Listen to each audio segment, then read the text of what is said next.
Kabar baik, katanya pinjol bisa otomatis lunas atau auto lunas tanpa harus bayar dengan sendirinya. Nah, di video kali ini kita akan bahas dan saya akan berusaha untuk menjelaskan sepengetahuan saya kenapa kok ini bisa terjadi dan bagaimana ini bisa terjadi. Oke, Assalamualaikum warahmatullahi wabarakatuh. Buat teman-teman yang gagal bayar atau telat bayar, mungkin kalian pasti akan pernah mendengar atau mungkin nanti pasti akan mendengar utang pinjaman online itu bisa lunas dengan sendirinya. Itu bisa lancar, itu bisa tiba-tiba hilang utangnya.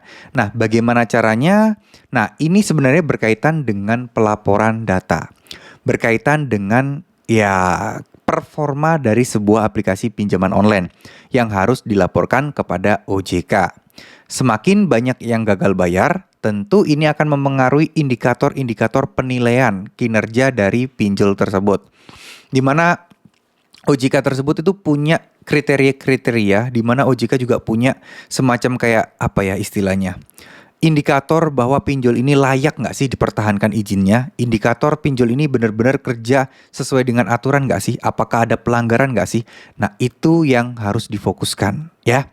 Jadi kalau misalnya kita mendapati utang tiba-tiba lunas, terus kemudian utang tiba-tiba disilik OJK juga bersih, itu kenapa yang terjadi? Ya, salah satu penyebabnya adalah hal seperti itu. Ya, jadi pinjol juga nggak mau menumpuk data busuk dalam tanda kutip, ya mungkin data-data hutang yang memperburuk kinerja mereka secara tertulis. Ya, sebenarnya lebih konsennya ke sana, makanya utangnya bisa dihapuskan. Pertanyaan selanjutnya adalah, pinjol rugi dong kalau misalnya nanti bakal semuanya dihapuskan. Enggak semuanya teman-teman. Ada beberapa yang dihapuskan dan ada beberapa yang tidak. Hal ini juga berkaitan dengan ya nasabah-nasabah yang mungkin ya mohon maaf sudah meninggal atau mungkin sudah tidak bisa bekerja lagi dan harapan untuk membayarnya sangat kecil. Itu pasti tim mereka itu pasti juga akan menganalisa sampai ke sana. Akan mengelompokkan dan memilah-milah. Nah, jadi kalau dikatakan apakah rugi, jawaban saya enggak. Karena mereka juga ada ikut asuransi, ya. Ya kalau di istilahnya rugi itu dikaitkan dengan nggak untung, ya mungkin masih masuk akal. Tapi kalau sampai bangkrut-bangkrut banget, menurut saya pinjol-pinjol besar masih aman. Berbeda dengan pinjol kecil ya. Pinjol besar itu rata-rata sudah menggunakan asuransi. Sudah menggunakan jaminan-jaminan ketika nasabah tidak bayar, itu ada pihak lain yang akan membayarnya sebagai ganti rugi, dan itu pun juga persentasinya jujur kita tidak pernah tahu. Yang tahu adalah pinjol dan si asuransinya. Karena hal ini nggak mungkin disebarkan informasinya ya. Jadi buat teman-teman sekalian yang mungkin saat ini sedang gagal bayar, telat bayar, ya bersabar aja dulu kalau kalian memang tidak ada uangnya. Jangan sampai kalian memaksakan diri, jangan sampai teman-teman itu minjam sana-sini, karena itu akan membuat teman-teman akan semakin susah. Akan membuat teman-teman semakin stres karena utang sana-sini untuk membayar pinjol sebelum-sebelumnya. Dan ini tentu saja tidak baik jangka panjangnya. Ya, apalagi masalahnya nanti makin rumit, makin ribet, makin gak karu-karuan. Kalau kalian harus berhadapan dengan banyak diisi pinjol sekaligus. Dan ngomong-ngomong soal asuransi, ini juga nggak bisa orang galbe langsung dibayar sama asuransi ya. Pasti ada kriteria juga. Di mana ini pasti ada jangka waktunya juga kapan bayarnya. Mungkin kalau katakanlah mohon maaf ada yang meninggal nasabahnya, nah mungkin itu beda cerita. Tapi kalau untuk gagal bayar atau mungkin nggak bisa dihubungi lagi, itu pasti akan ada aturan-aturan khusus yang mengatur. Nah, beberapa kasus yang mengalami tiba-tiba lunas utangnya itu rata-rata ya mereka udah lebih dari 1 tahun.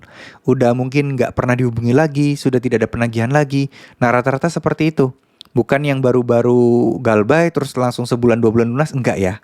Biasanya gencar-gencarnya itu 90 hari. Dan ini karena berkaitan dengan ngejar target di mana TKB 90 itu harus bagus. Di mana indikatornya itu sangat berpengaruh terhadap kesuksesan nasabah untuk membayar hutangnya setelah lewat 90 hari. Nah, itu tuh poin utama yang harus kita tekankan. Kalau misalnya kalian berharap, apakah Bang boleh saya berharap untuk utang kita otomatis lunas? Jawabannya boleh-boleh saja, namanya juga berharap sah-sah aja. Kalian tinggal fokus aja kepada hal lain yang mungkin teman-teman bisa kerjakan. Sebagai contoh, ya teman-teman bisa kerja sampingan, cari-cari penghasilan tambahan, itu fokus aja di sana dulu. nanti masalah hutang pinjol akan mengikuti, pelan-pelan aja kalian tabung untuk hutang pokoknya. Selama kalian masih bisa makan, masih bisa hidup dengan enak, sisihkan uang untuk tabungan untuk menyelesaikan pinjol di masa depan. Barangkali kalian mendapatkan promo hapus denda, hapus bunga, bisa kalian langsung bayarkan.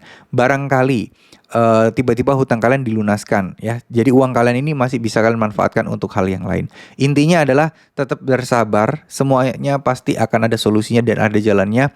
Kalian mungkin boleh tidak punya uang saat ini, tapi bukan berarti teman-teman putus asa, bukan berarti teman-teman galau, bukan berarti teman-teman stres karena menghadapi utang tersebut, tapi yakinlah suatu saat pasti akan ada jalan keluarnya. Ya, terima kasih. Semoga apa yang saya sampaikan bisa bermanfaat. Mohon maaf jika ada salah-salah kata. Assalamualaikum warahmatullahi wabarakatuh.